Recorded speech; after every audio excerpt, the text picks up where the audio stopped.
Sekarang kamu bisa memunculkan pop-up Windows dengan mengklik tombol Home dan kamu bisa melakukan multitasking sambil menonton video analisa pagi tanpa berlangganan YouTube Premium.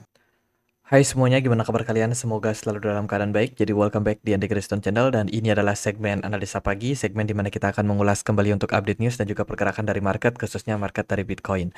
Hari ini kita berada di tanggal 29 April 2025. Teman-teman, kondisi dari market Bitcoin masih stay strong, bertahan di 94.300 di perdagangan hari ini, di mana kemarin closing untuk weekly time frame sangat bagus ya, sangat memuaskan. Bitcoin closing di kisaran level 93.700-an dan secara movement juga masih tergolong sangat baik ya. Performance dari smart money overall juga masih sangat bagus. Dan kalau kita perhatikan sih kondisinya Bitcoin dominance masih terus menguat ya. Impactnya adalah ada banyak altcoin yang kemarin mengalami koreksi, tapi ada juga yang ngepump lumayan signifikan kayak virtual kemarin naik 30%, lalu ada XMR Monero ya juga naik signifikan karena ada sentimen yang menarik. Kemudian ada emas lanjut rally, hari kemarin naik 0,74% dengan indeks dolar yang ternyata semakin melemah. Waduh, saya kira indeks dolar ini bakalan strong nih, bertahan di kisaran level 99.000 ya, tapi ternyata kemarin ada sell off, ada penjualan seperti itu. Impactnya adalah gold mengambil momentum untuk pump, terus juga ada S&P 500 yang kemarin stabil pergerakannya. Bitcoin juga nggak terlalu banyak gerak sih untuk perdagangan kemarin gitu. Kalau kita lihat dari makroekonomi memang data kemarin juga nggak terlalu gimana-gimana untuk market ya. Dan untuk hari ini data makro itu akan ada beberapa petinggi dari Bank of England akan speech. Deputi Gubernur Woods akan speech ya dari Bank of England. Kemudian ada rilis data M3 Money Supply dari European Central Bank. Rilis datanya sama-sama di jam 4 sore. Kemudian dari Amerika Serikat hari ini akan merilis data Housing Price Index jam 8 malam. Dan juga ada Consumer Confidence Job Opening jam 9 malam waktu Indonesia Barat. Beberapa data tersebut sangat berpotensi untuk membuat pergerakan dolar bisa volatil. So, hati-hati buat teman-teman yang melakukan trade. Itu beberapa data penting yang akan kita temukan. Ini cukup menarik sih kejadiannya ya, di mana ternyata indeks dolar tidak mampu untuk bertahan setelah kemarin rilis data dari 3 and 6 month auction atau obligasi ya, surat lelang obligasi mengalami penurunan secara return. Mungkin akan membuat juga investor akan beralih ke aset kelas yang lebih beresiko seperti itu, dan ya akhirnya mungkin dolar dilepas juga.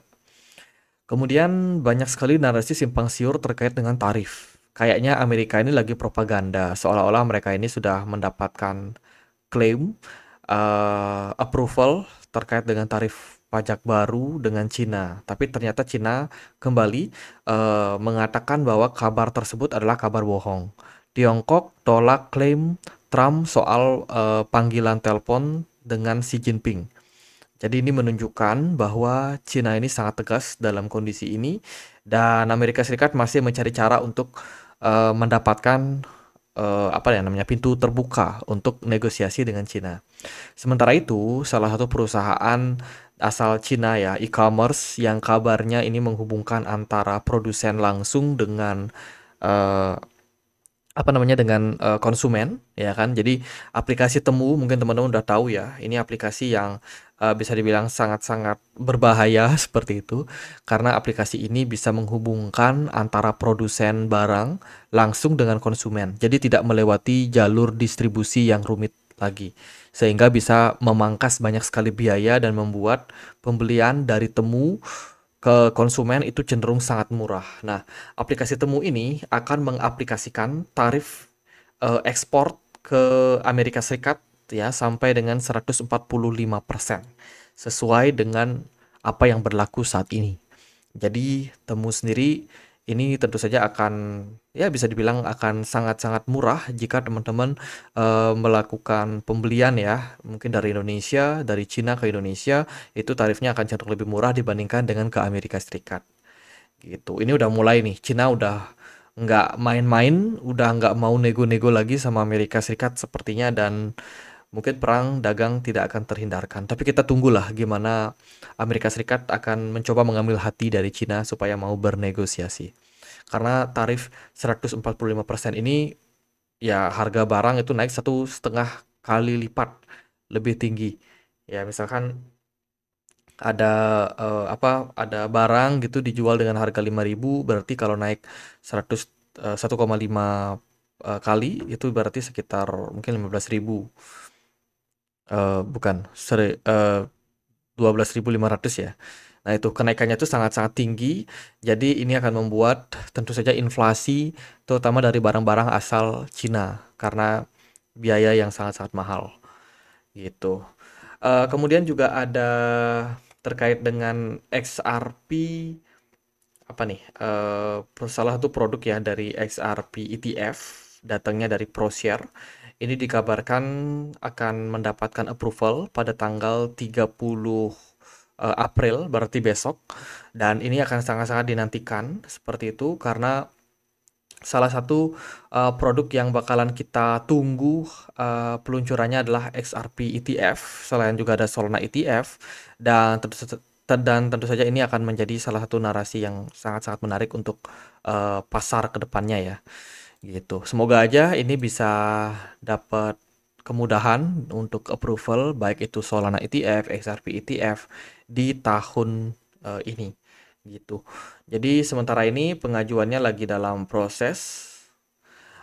Kita lihat dari berita yang lain, Treasury Secretary Besan ya, itu mengatakan India kemungkinan akan menjadi yang pertama mendapatkan trade deals dengan Amerika Serikat gitu. India sendiri merupakan salah satu negara yang tergolong negara berkembang, yang mana mereka banyak sekali menyuplai orang-orang ya, tenaga kerja dari India untuk bekerja di Amerika Serikat, baik itu bekerja langsung di negara tersebut atau work from home gitu. Jadi India sendiri melihat peluang Amerika Serikat ini lagi perang dagang sama Cina ya, sehingga ini akan membuat Amerika Serikat ini akan mencari alternatif dari banyak negara untuk bisa mengatasi masalah ekspor yang fee-nya mahal dari Cina. Seperti itu. Makanya India mencoba untuk membuka diri, untuk membuka negosiasi, sehingga nanti kerjasama antar dua negara ini akan berjalan seperti itu. Jadi momentum yang bagus dimanfaatkan oleh India. Lalu datang dari MicroStrategy atau yang sekarang namanya Strategi, baru aja menambahkan kembali 15.355 Bitcoin atau pembelian sekitar 1,4 miliar US dollar berupa Bitcoin, yang mana ini mendongkrak pergerakan Bitcoin juga ya, bertahan di level yang cukup tinggi gitu. Jadi MicroStrategy tidak henti-hentinya terus melakukan akumulasi pada Bitcoin, menunjukkan komitmennya sangat-sangat nyata, sangat-sangat berambisi untuk terus melakukan akumulasi pada Bitcoin dengan tujuan yaitu adalah ya menjadi pemilik terbesar dari Bitcoin karena dia tahu value dari fiat money yang terus mengalami penurunan. Dan ya ini adalah salah satu hal yang saat ini dilakukan juga oleh banyak perusahaan lain yang juga terinspirasi dengan yang dilakukan oleh MicroStrategy. Ada beberapa koin yang akan melakukan unlock di minggu ini. Ini banyak banget ya. Ada Treble, ada Eigenlayer, ada IOTA, Celo, OP, One Inch, Sui. Sui ini unlocknya lumayan besar, 2,28%. Kemudian ada Zeta, unlocknya 5%. Hati-hati ya teman-teman yang ada pegang Zeta. Kemudian ada DYDX, Mocha, Ethena, Kaspa, Move, unlocknya 2%. Hati-hati. Kemudian ada Layer, ini unlocknya 12%. Waspada teman-teman, 12 hari ke depan ada unlock dari Layer. Kemudian ada Render, Axie Infinity, APT. Lalu WBT, unlocknya 27,41%. Ini juga sangat besar unlocknya, hati-hati. Starknet unlock 4,37%. Juga harus diwaspadai. Lalu ada SEI, IMX. Lalu ada ARB. Kemudian AVAX, Astar Network. AppCoin, FTN, unlocknya besar 4,64%. Lalu ada Rose Rose unlock 0,83%. Bit Network ini hati-hati unlocknya 58,62%. Waduh, ini parah banget sih. Bit Network unlock 20 hari ke depan. Sangat sangat besar ya, teman-teman. Itu beberapa koin yang akan ada unlock. Jadi kalau teman-teman ada pegang koin-koin tersebut, waspadai gitu. Ambil datanya di tokenmiss.ai. Teman-teman bisa cek langsung data koin-koin yang akan ada unlock. Nah, sekarang kita sedikit lihat ya, ada inflow masuk yang sangat signifikan datang dari produk ETF dari berbagai macam perusahaan, kayak dari BlackRock, Grayscale, Fidelity, ARK21 Share, ada Bitwise, kemudian ProShare, dan lain sebagainya. Sama-sama surplus semuanya, inflow meledak ya, impact daripada market yang juga mulai menunjukkan indikasi positif. Di sini kita bisa melihat memang minggu kemarin adalah minggu yang sangat heroik untuk market, di mana Bitcoin mengalami rebound yang lumayan signifikan dan ternyata inflow masih berlanjut sampai dengan hari ini. Menunjukkan memang minat dari pasar mulai tumbuh kembali untuk mengakumulasi Bitcoin dan juga produk dari spot Ethereum ETF juga mendapatkan inflow sampai dengan 100 juta US dollar. Ini yang tertinggi sejak 2 bulan terakhir ya, menunjukkan memang minat dari investor kembali masuk ke produk ETF. Lalu di perdagangan kemarin juga ada informasi datang dari World Liberty Financial, salah satu perusahaan milik dari Donald Trump dan keluarga ya, di mana pendiri dari WLFI yaitu Zach Witoff, kemudian Zach Folkman, Watcher Cheese bertemu dengan Sisi, pendiri dari Binance untuk membicarakan tentang pertumbuhan adopsi global, menetapkan standar baru dan mendorong kripto ke tingkat berikutnya. Ini baru permulaan. Wah, ini berita yang sangat bagus sih. World Liberty mendapatkan dukungan dari Sisi ya. Kemudian ada Grayscale, baru aja push untuk SEC approve terkait dengan Ethereum ETF staking. Nah, ini salah satu produk yang juga bakalan didukung ya, karena Ethereum sendiri kan menggunakan konsensus proof of stake gitu. Selama ini produk ETF dari Ethereum belum bisa diberdayakan. Dengan adanya ETF staking untuk Ethereum ini, tentu saja bisa menambah jumlah dari para investor terkait dengan Ethereum ETF untuk bisa mendapatkan yield lebih besar gitu, sehingga diharapkan bisa menarik minat dari banyak investor. Lalu dari Zack XBT kemarin ada berita terkait dengan transfer mencurigakan yang dilakukan oleh calon korban ya. Jadi 9 jam yang lalu terjadi transfer mencurigakan dari calon korban sebesar 3.520 Bitcoin. Nah, tak lama kemudian dana tersebut mulai dicuci melalui lebih dari 6 bursa instan dan ditukar dengan XMR, menyebabkan harga XMR melonjak 50%. Jadi Monero kemarin dapat dana kurang lebih seperti itu, bukan dapat dana sih, tapi dapat volume perdagangan yang lumayan tinggi menyebabkan harganya melonjak. Impact dari transaksi yang dilakukan. Gitu. Jadi intinya Bitcoin ini di-convert menjadi Monero karena yang kita tahu Monero itu sangat sulit buat didetek ya, teman-teman, dan menjadi salah satu aset pilihan yang dipakai oleh orang-orang yang pengen melakukan transaksi yang tidak ketahuan oleh banyak orang gitu. Itu ini dia berita strategi melakukan akumulasi. Kemudian ada Standard Charter memprediksi bahwa Bitcoin ini akan rally tembus sampai 120.000 di kuartal kedua 2025. Gimana menurut kalian? Karena Standard Charter kembali bikin market FOMO ya. Katanya buy now, buy Bitcoin now karena akan ada rally di kuartal kedua ini. By the way, sekarang kita sudah masuk ke kuartal kedua. Berakhir sampai bulan Juni. Ya, itu bulan Juni. Itu kemudian ada Tether baru aja memberikan report untuk produk XAUT. Ya, ini adalah produk dari Tether terkait dengan emas. Emas kripto milik dari Tether yang kabarnya dia punya cadangan yang disimpan di Swiss.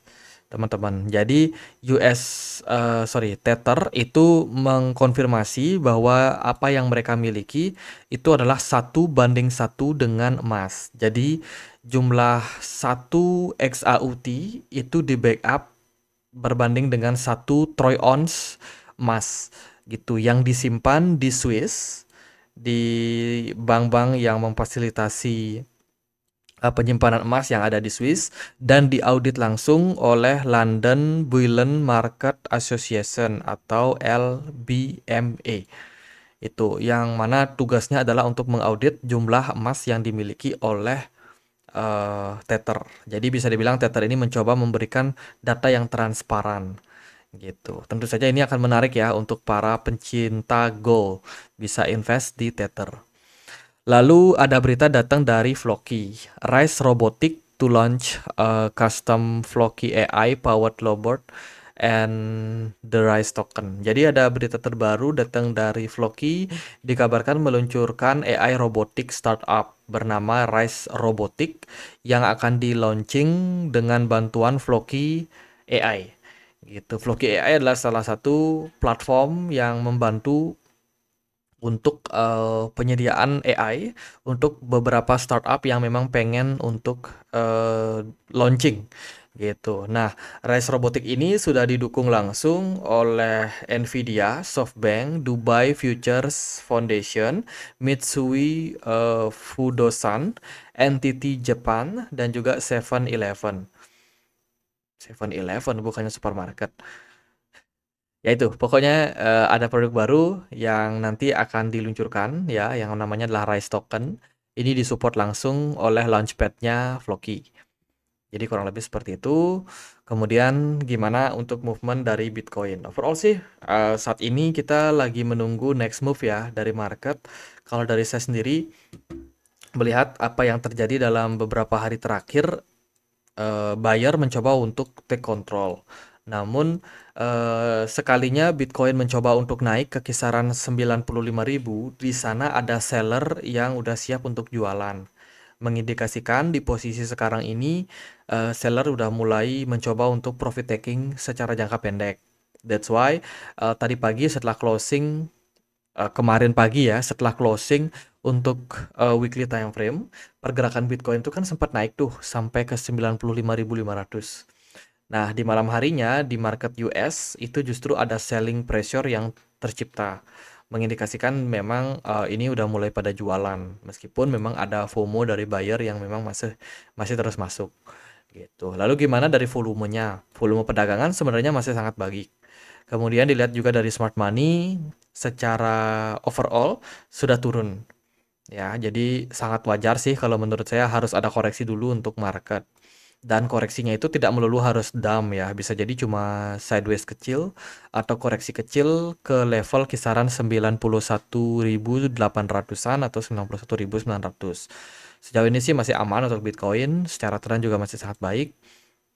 Paling kalau yang lagi nunggu old season, karena di kolom komentar video kemarin sama di komunitas Telegram kita banyak yang ngomongin tentang old season ya.